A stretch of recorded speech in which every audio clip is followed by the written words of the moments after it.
Hello, everybody, and welcome to another edition of the Betting with Bearman podcast. I'm David Bearman. I'm joined by the Ringers, Raheem Palmer. This podcast is presented by FanDuel Sportsbook. All odds on the show will be by FanDuel. Raheem, we've had you on before, worked together at FanDuel Sports Network. Happy to have you on again. How are you? It's always an honor to jump on your show. I think we had a lot of fun the last time, so let's do it again. We're going to do it again. It's a big week, Raheem, because not only do we have the NBA trade deadline coming up with big trades already happening, but there's this little game out in San Francisco called Super Bowl 60. Super Bowl 60 between the New England Patriots and the Seattle Seahawks. Not a matchup many had even a month ago when the playoffs started. Not sure many people thought this would be the matchup. Seattle at the FanDuel Sportsbook, minus 4.5, 45.5. The total is dipped a little bit. There's over 2,000 props on the board. We'll get to the props in a minute. Raheem, I want to know your take on the game first and foremost. We have a point spread at 4.5 at FanDuel. We have a total at 45.5. I'll give you my thoughts in a few minutes, but where do you stand when we're 4 days away from the Super Bowl? So I like the New England Patriots in this matchup. And, the biggest thing is that when you look at Super Bowl favorites, they've really struggled the last 25 years. You're talking about 8 and 17, 32%. The last 25 years. And in addition to that, a Super Bowl favorite of 4 or more hasn't covered since 2007. And this stat is from Cleveland, TA. But if you look at 13 Super Bowl matchups with the underdog of more, three points or more since 2000, 11 of those 13 underdogs have covered the spread and 7 of 13 have won outright. So it just feels like in these big games, the underdog is being priced poorly. And you look at this New England Patriots team, they're 13-6-1 against the spread. And I said this about the Chicago Bears. Sometimes, we all use models, we all use power ratings, we all look at DVOA. Sometimes there's something within what these coaches are doing or what these teams are doing that's not being accounted for properly that allows a team to continually overperform the market. And the Patriots have been doing that all year long. And another thing, a lot of people want to criticize the Patriots schedule, say, oh, they haven't played anybody. At the end of the day, you can only beat the people who are in front of you. And not only are they beating these teams, they're stepping on these teams. And now obviously they took a step back in the postseason. But the way I look at it is like, let's talk about Seattle's schedule.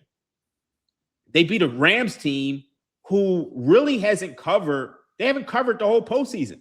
So this Rams team, to me, they were dead. They've been dead for a month. Like, they probably should have lost to Carolina. They probably should have lost to Chicago. And coming into that game, the Rams gave up a 61% passing success rate to Sam Darnold. So to me, that Rams defense was completely dead and gone. And then you look at the fact that they played San Francisco. We know San Francisco. Like, you could, what could you say about this team that you can't say about Afghanistan? In the words of Dave Chappelle, they were bombed out and depleted. So I look at the two teams that they beat on the way here, and I think the Patriots actually had a tougher road. And I also like the fact that Seattle, they got a chance to see those teams 3 times.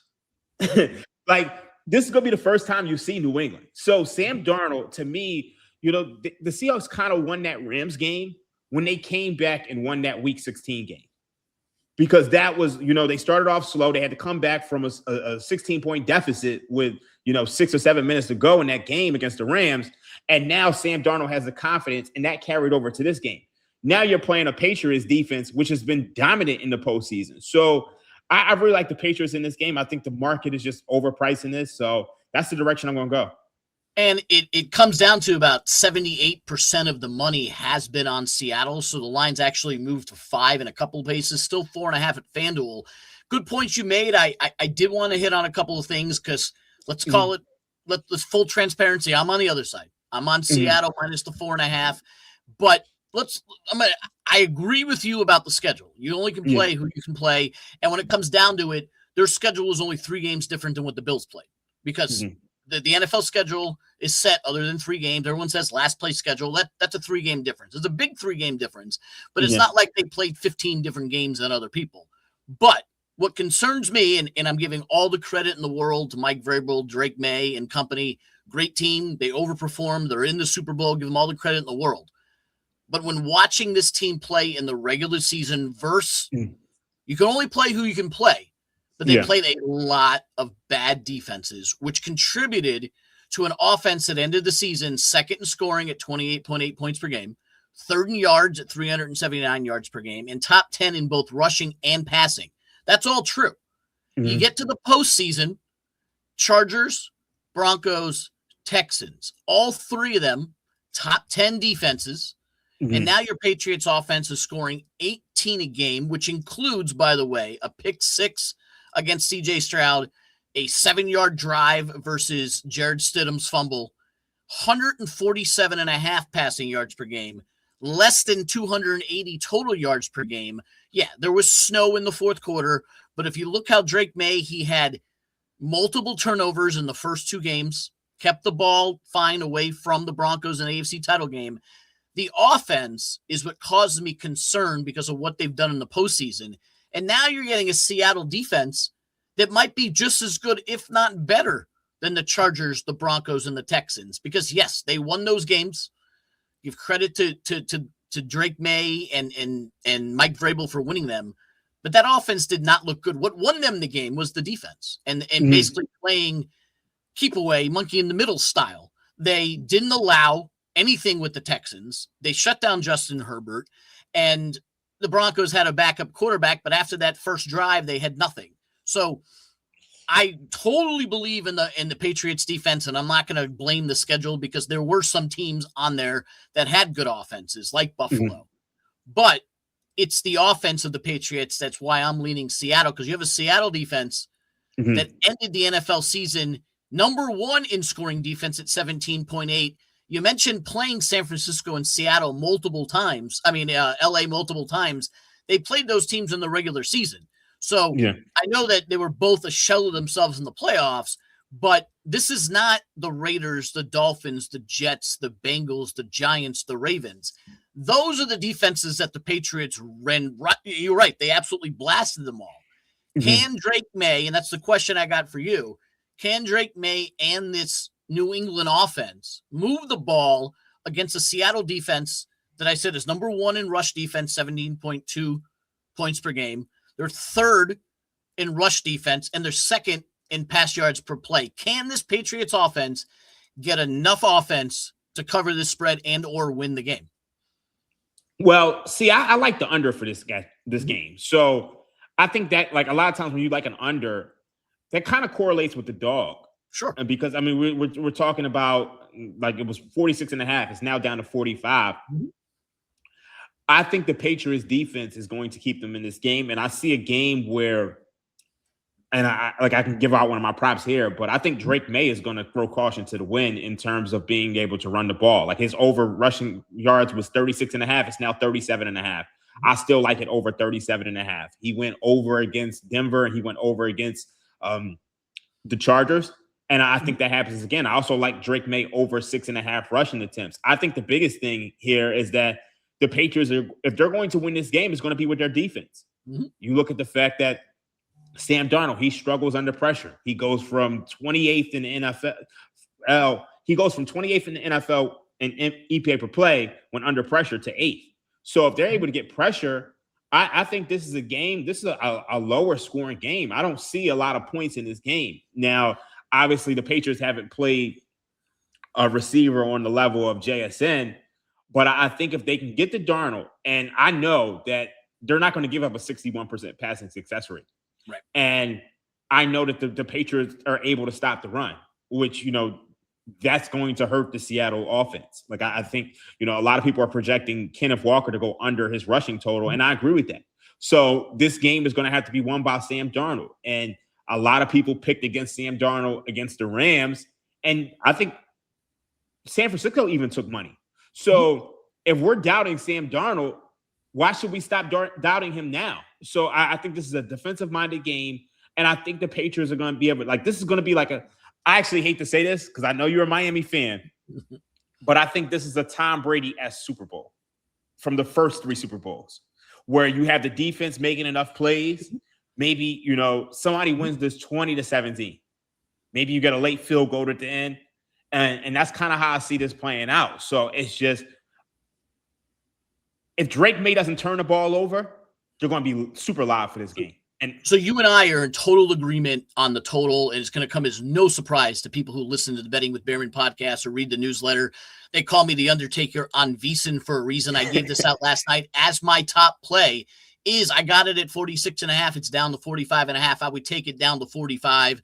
I'm on the under just like you are on this game. We just talked for 10 minutes about New England's offense in the playoffs and New England's defense and how good they are, because let's not hide from the fact that they completely shut down Jim Harbaugh and Justin Herbert's offense. I understand that offensive line has issues and they weren't able to run the ball as well late in the year, but still an 11-12 win team that they completely shut down, and Justin Herbert's no joke of a quarterback. CJ Stroud, listen, this is a guy who had a better year than he's had in the past, and they made him look like he had never played football before. And after one drive, they completely, utterly shut down Denver and Jarrett Stidham. So I'm with you on the under. I played the under in all 3 Patriot games. I went 2-1, and quite frankly, Raheem, I would have been 3-0 if CJ Stroud would have stopped just giving the ball over to the Patriots, including 6 free points going the other way, 4 other turnovers. They handed New England points. Now, New England won that game regardless, but that hurt my over, where at the end of the day, I lost the over-under by 3 points in a game that they had 5 turnovers in. So, and by the way, Drake May gave Houston a couple of points as well. So the read on the Patriots postseason games has been correct on the under. And you're also talking about a Seattle team who leads the league in the least amount of points allowed in 17 points per game. My final score, 27-17. Yours was 20-17. We're in the same neighborhood. I just think Seattle's going to be able to get it in a little bit more and win that. But would I be surprised if this was 20-17 either way? Absolutely not. Mm-hmm. New England can win this game. They're live, absolutely. And you hit on it at the beginning, and I'll give you the number. 50 of the 59 teams to win the Super Bowl have covered the spread. So if you like New England to cover, take them to win, because the dogs that cover also win. I think you said there were 7 other times in the last 25 years. That has been the Super Bowl move, is if you think the team's going to cover, they're going to win outright. 50 of the winners, of the unders have, the underdog has gone on to win, or the favorite obviously wins in 50 of the 59 Super Bowls. So if you like New England, you may want to take the money line. So you're listening to the Betting with Bearman podcast presented by FanDuel Sportsbook. Raheem Palmer from The Ringer, David Bearman from Betting with Bearman. Newsletter out there at bearmanbets.com. Make sure you also go to Believe. Download this podcast. We have great guests every single week. Raheem, we talked about the side and total. You hit on a couple of Drake May props. I'm going to give you one more Drake prop before I throw it back to you for more props. You talked about his rushing. I like what you said there. I'm going to go right back to Drake May's passing. His number's at 222.5. I gave it out versus Denver, and I think it was 232.5, and he wound up with 80. I know there was snow in the second half, but Drake May has looked like a different quarterback in the postseason again. Credit to him for winning these games. He had 268 yards against the Chargers, 179 against Houston, really good defense, 80 against Denver, really good defense, and now he's facing a Seattle defense. And I'm going to throw this stat out to you. Dating back to Thanksgiving week, this is week 13, so the last 6 games of the regular season and through the playoffs, one quarterback, and he did it twice, but one quarterback, his name is Matthew Stafford, has thrown for over 165 yards against the Seattle defense. Stafford did it twice. He did it in that Thursday night crazy game, and he did it in the NFC Championship game. But all the other games, the most passing yards thrown against the Seattle Seahawks since Thanksgiving was Kirk Cousins at 162. So teams are just not passing on Seattle, and you got a 222.5 number there. He hasn't looked good in the postseason. We don't know how his shoulder is, so I'm going to go under 222.5. I like that one. And I think you can isolate this to the first quarter, because we know these Super Bowls, they tend to start off slow. I think his first quarter passing prop is 46.5. So I got another first quarter one coming soon, but go ahead. So I'm actually kind of leaning that direction. You know, one of the props that I like to play every single year is I like to play the second half over. Okay. Second half over 22.5 points. And, you know, FanDuel didn't put this up yet. And they kill me with this. I love our sponsor, but FanDuel likes to wait to the end of the week to put this up. And I play this every single year. Second half, highest scoring half. I play this every single year, and it almost never fails me. 17 of the last 26 Super Bowls have had the second half as the highest scoring half. I blindly play this one. And I think this one in particular this year, I think both teams, knowing that they have, well, I won't say young quarterbacks, but obviously Drake May's a young quarterback, and Sam Darnold, you don't want him to make a mistake early. So neither one of these teams wants to make a mistake early. So I think that first quarter and the first half, it's probably going to be lower scoring. So let's go second half, highest scoring half. So your blind bet and my blind bet are sort of correlated. You like the second half being the higher scoring half. I'm going to look at the first half as being low scoring, but I'm not going to take the under. I'm going to take no points. First 6 minutes, I blindly bet this. It is 8-1. The last 9 years, there have been no points in the first 6 minutes. I used to bet it at 5.5. They've moved it to 6. It's now juiced to minus 130. You could go 7 minutes and get plus money. FanDuel has it. They beat the other books on it because I still can't find it on other books, not to be named, but FanDuel has it under scoring, where no points, first 6 minutes at minus 132. Again, plus 114 if you want to go up to 7 minutes. Last year, the first points were 8 minutes and 45 seconds in. In 2023, when it was Niners versus Chiefs, no scoring in the first quarter. 2022 was the one that lost. The Eagles scored within 5 minutes of the game to take the lead. 2021 all the way down to 2016. 8.5 minutes in, 9:50 in, 7 minutes in, second quarter, 7 minutes in, second quarter. So I could actually tell you that 8 of the 9 have not seen any points in the first 7 minutes of the game, being that one of them was at the 7:05 mark. So if you want that plus money, it's there. I'm playing it a little bit more conservative because just the way I've played this over the years. No score first 6 minutes. Teams, it's a feel out thing. There's a lot of pomp and circumstances. You got 2 weeks off, a lot of interviews, a lot of pregame stuff, jitters. You see it. And by the way, this isn't Patty Mahomes and Jalen Hurts and Joe Burrow. And this is Sam Darnold, and this is Drake May. You got a journeyman quarterback who had never won a postseason game before this year, and you got a second-year player who had never won a postseason game before this year. So not only is this their first Super Bowl, but this is their first game of anything like this before. So you got the inexperience on both sides. There's not many people in this game who have played in Super Bowls. Obviously, the head coach is different. Vrabel's been to 6,000 of them. You got the pregame jitters. You got the pomp and circumstances. You got the feel-out process. Even Patrick Mahomes didn't score often in the first quarter of these games. You expect Drake May and company to. I'm just going with the trends. It's also neither one of these teams score early in games to begin with. So I look at this as someone's going to score, but it's not going to be early. So no score first 5.5. First 6 minutes, it's a blind bet for me. I'm taking it. Already took it at FanDuel.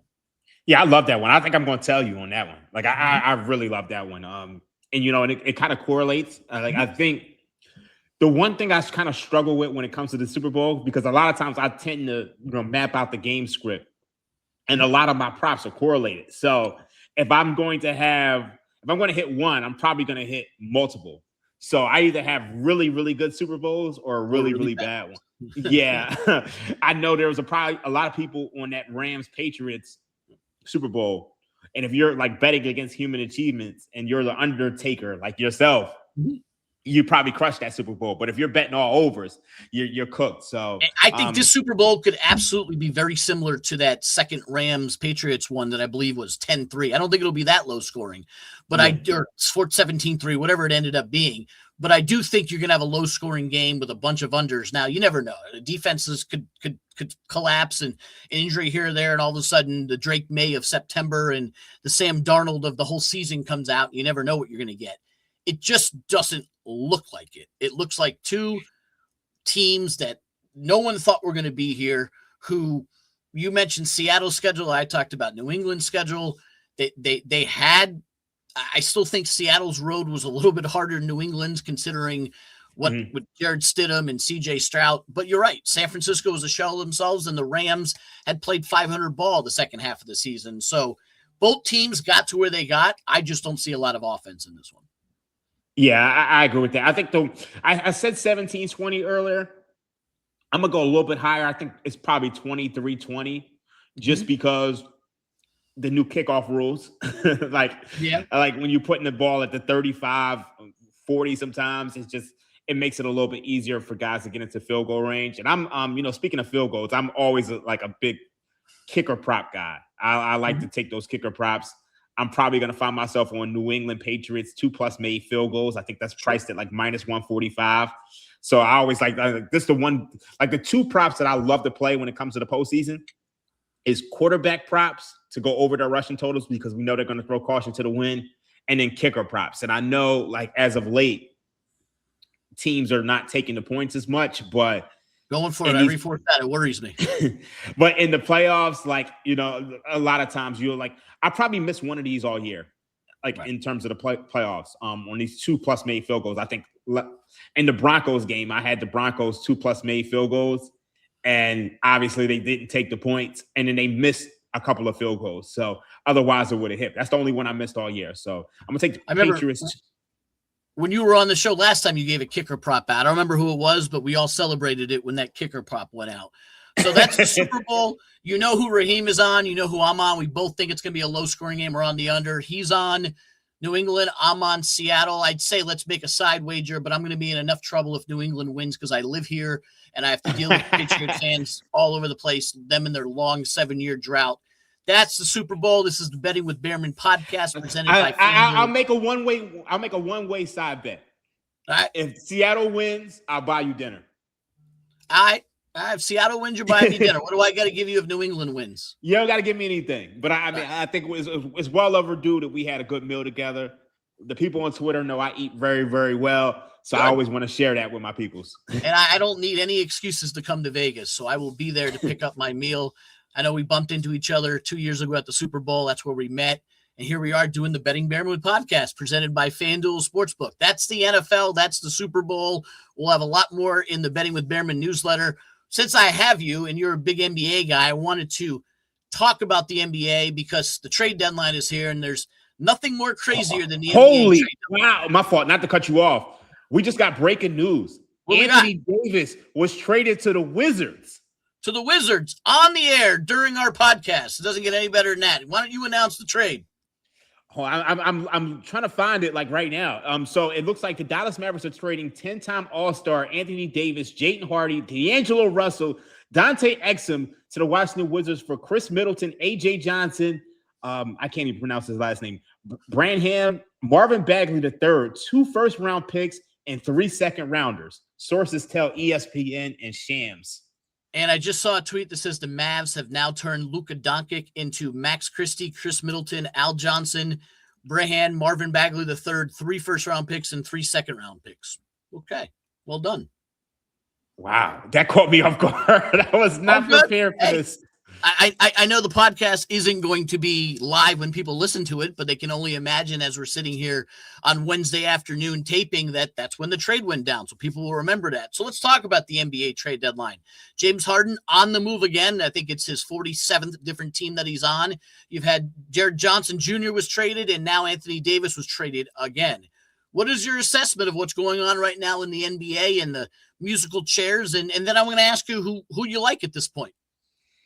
All right. When it comes to the Harden thing, I think people have the story wrong. A lot of people are saying Harden quit on another team. I said this on Twitter earlier on. This is not Harden quitting on a team. This is Harden saying, look, the Clippers don't want to pay a guy who's been carrying the team the last 2 regular seasons. I mean, like you look at Kawhi Leonard.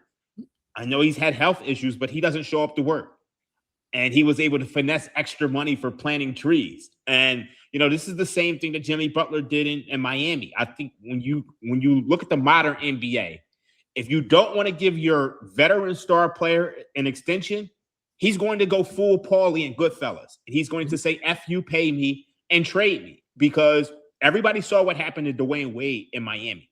Mm-hmm. Dwayne Wade thought that his organization would be loyal to him in the same way that the Lakers were loyal to Kobe and gave him that extra contract. And they didn't do that. So now once people saw that, you got a guy in James Harden who says, look, anytime you're not going to give me an extension, Sixers, you're not going to give me an extension, trade me. Clippers, you're not going to give me an extension, trade me. Now, when it comes to the Cavaliers, I do think this is them saying that they didn't trust Darius Garland to stay healthy. And I also think this is them saying we needed to shake it up because it's very difficult for two small ball handlers to win. Now, I'm not sure if James Harden is the answer because we know that he tends to have some no shows in the postseason. But ultimately, I do think this gives them another creator. I think this is going to allow Evan Mobley and if Jared Allen's there to be better because if you look at James Harden, his ability as a playmaker, he makes bigs better. Look at what he did with Zubac. Look at what he did with Capella and Houston. So I do think Cleveland probably got a little bit better because, I mean, we know about Garland's health issues, but I think for the Clippers, ultimately, I think they made the right decision in that they want to bet on younger players and they don't want to give older stars an extension. You see, they didn't give Paul George an extension and it proved to be the right move. So they're not giving Harden an extension, and now you're betting on younger players. You got to get younger. I don't know what's going to happen with Kawhi, but I don't think the Clippers were going to make any noise in the postseason anyway. So it makes sense to get something back for him. So now that the Cavs have James Harden, and I'm going to read you the most updated odds at FanDuel Sportsbook in the Eastern Conference, and I don't think I've ever seen this before. You have 4 teams at plus 380 or shorter. You have the Pistons and Knicks at plus 340, and the Cavs at 360, and the Celtics at plus 380. So 4 teams all around the same odds. At any given moment, that could change. We'll just call it tied because even this morning, the Cavs were the favorite. Of those 4, who are you leaning towards to win the Eastern Conference? Because really all 4 of them right now are in the same spot. After that, you got the 76ers and Magic a little bit further back. Do you see one of these 4 teams separating, or is it just going to be wide open come playoff time? I think it's going to be wide open, but I think when you're looking at the Eastern Conference, the Celtics just traded Anthony Simons for Vucevic, and I kind of have some sources on this, but I think Tatum's going to start playing 5-on-5 after the All-Star break. So, like, I hate to be the New England guy because you know I'm a Philly guy, but it's a blessed city. It's a blessed city. Yeah, they're very blessed. I mean, you kind of missed the best of it at 15-1, but if Tatum comes back, this number's going to it's going to be in the 8-1 range. So I definitely think they're alive. So if you want to look at the Boston Celtics, that makes sense. I mentioned on our show last week the Cleveland Cavaliers at like 20-1, 19-1 last week. That's down to 14-1. So I wouldn't take those. I probably think, like, if I had to choose one, it's probably the Celtics and the Knicks because I think, I think as well as the Detroit Pistons are playing, I just got to see more from them. I think the profile of like an NBA champion or like a conference champion is typically you kind of have to go through things. Now, they had their first postseason run last year. They were, really tough on the Knicks, but it's hard for me to bet on that. And I know Indiana, they took it to Game 7 last year, but it's just hard for me to see these young teams not go through the fire before I bet on them. And those 4 are virtually tied with their odds to win the East. And as you mentioned, for the NBA Finals, the Knicks are 14-1, the Pistons are 14-1, the Cavs are 14-1, and the Celtics are 15-1. But prior to that, you got the Thunder as the favorite at plus 110, the Nuggets at 7-1, and the San Antonio Spurs 16-1, and the Houston Rockets at 18-1. With all these trades being made, and oh, by the way, since we're doing live updates, you got Oklahoma City and San Antonio take 5 later on Wednesday night. Some of you downloading the podcast after that game is played. San Antonio's had Oklahoma City's number. The 2 of them square off tonight. What do you think about them and their chances to win the West and the NBA title? Oh, you said San Antonio?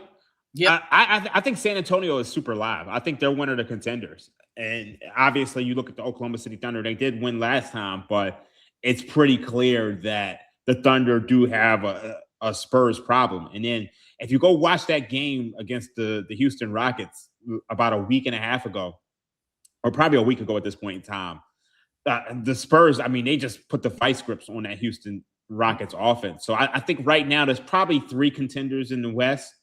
The Rockets right now, they need a point guard.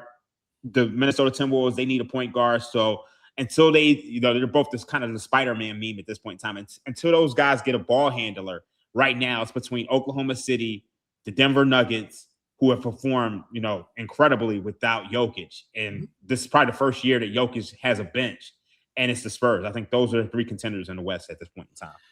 Will we see Ja or Giannis traded? I was going to say before the end of the show, but before the end of the day, will either one of them be traded? Ooh, I think Giannis, they might wait until the summer just because I'm not sure that they like the offers that they're receiving. And then I also think waiting till the summer allows them to see who's in the draft and what position, and it gives them a little bit more leverage.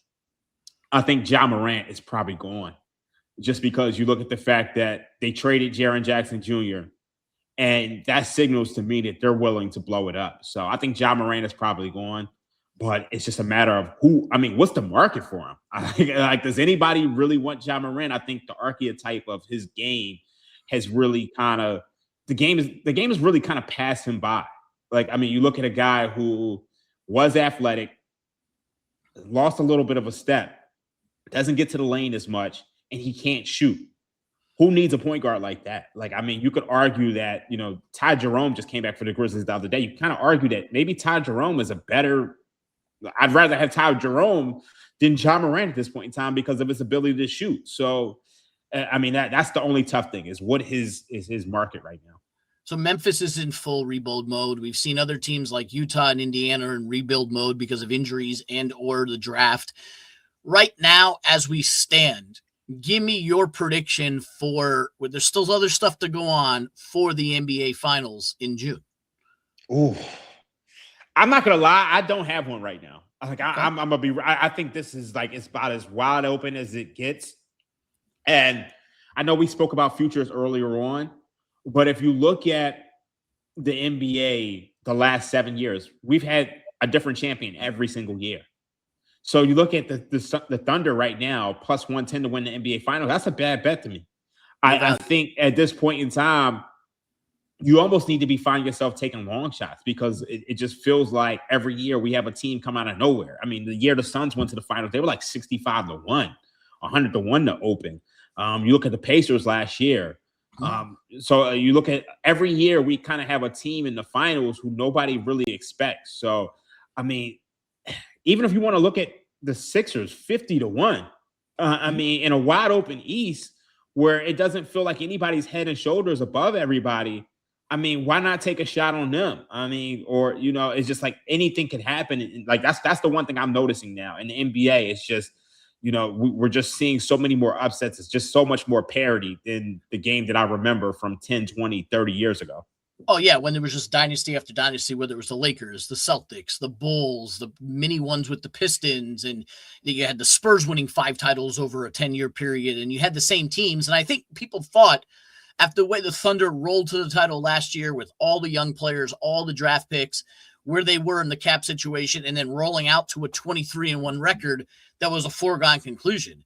But Oklahoma City's lost 3 or 4 to the same San Antonio team they play tonight. So, you would think the Thunder are the favorite, but like you said, it's not the world's greatest bet to pick a team at basically even money when it's wide open everywhere else. Yeah, and the big thing about the Thunder to me, and I said this last year, but this team doesn't have a super elite half-court offense. So you'll notice that when the other team is not turning the ball over, which is very tough to do against the Oklahoma City Thunder defense, they're kind of mortal. And that's the reason why they were able to go, like the Denver Nuggets were able to go 7 with them, because the Denver Nuggets had an elite half-court offense. Look at the Indiana Pacers. They had an elite half-court offense. So there's going to be matchups in the postseason where the Thunder aren't going to have the best offense and teams aren't going to be turning the ball over. You look at a team like the Houston Rockets. I know that they don't have a point guard, but they dominate on the offensive board. And the Thunder struggle to close out possessions and get rebounds. So that's always been a tough matchup for them. So there's a lot of matchups in the West that can give them some problems. And you look at the Spurs, they make their half-court offense look worse than it already is. So if you don't turn the ball over against this Thunder team, they're very, very mortal and they can be beat. So I think they're going to be in a ton of dog fights in the Western Conference. And if you look at the last 2-3 NBA champions, they've all gotten knocked out in the second round. So it's a wide open NBA, very much like we saw with a wide open NFL. I'm not sure anybody had Seattle, New England as their Super Bowl, and who knows what we're going to get in the NBA. Raheem, as always, a pleasure for you joining us. We're going to have you on as soon as the All-Star breaks over to preview the second half of the season. Where can people find you on the air and on socials?